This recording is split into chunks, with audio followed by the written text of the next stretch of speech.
What's up, guys? In this video, I'm going to show you how to style the most versatile dress in my closet. Part of what makes it so easy to work with are these two super long ties that you can tie every which way, and then a triangular panel of extra fabric in the front that will come in handy soon.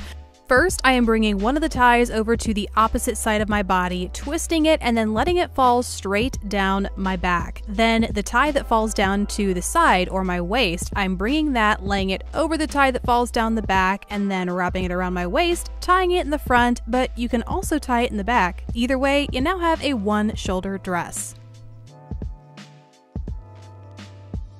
Now, in the next few styles, the front can lay in one of a few ways, the first of which is this drapey cowl. You can pull it up so it's tighter, or you can loosen it up so it's a really sexy, deep cowl. And for this, I'm just doing a very basic tie at the nape of my neck to show you how you can wear this front. So once that's tied, you can wear it like this cowl neck, like I've showed before, or you can pull those shoulders to the side and make it a little bit more of a scoop neck, a boat neck, or you could pull it off one shoulder entirely. And you're going to be able to wear the dress each of those ways with the next few styles, because the real focus here is how you tie it in the back. I'm first starting off with this one where I just twist the two ties in the back. Once it meets my waist, I bring it around, and once again you can tie it either in the front or the back, whatever you choose.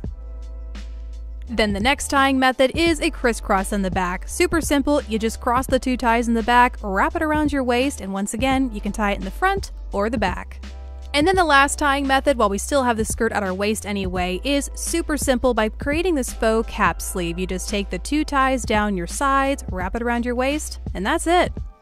Speaking of bringing that skirt up, let's go ahead and do that, bringing that waist right up above our chest so that we have less of a draping front and less of an open back. And this is where that triangular panel comes in handy. I am just tying these around my waist, very straightforward for a strapless look, but that triangular panel creates like a false bodice sort of look and makes this look like a much more complicated dress than it actually is.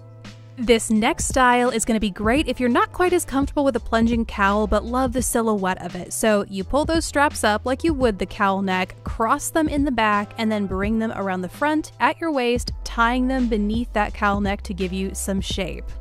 Now for the last style as a dress, I'm just wrapping around my back like I normally would, but this time I'm crossing them in the front to give this nice keyhole sort of neckline, and then I tie it around the nape of my neck. And that is it for these dress styles. The other thing that I really love this dress for is dropping it back down to the waist, tying it around my waist, and then it's a skirt. It's a little long, so if you're not wearing heels, or if you just prefer a higher waistline skirt, you can pull it up and tie it up there. The nice thing about these ties is you can really cinch it anywhere around your waist you'd like to create the shape you want.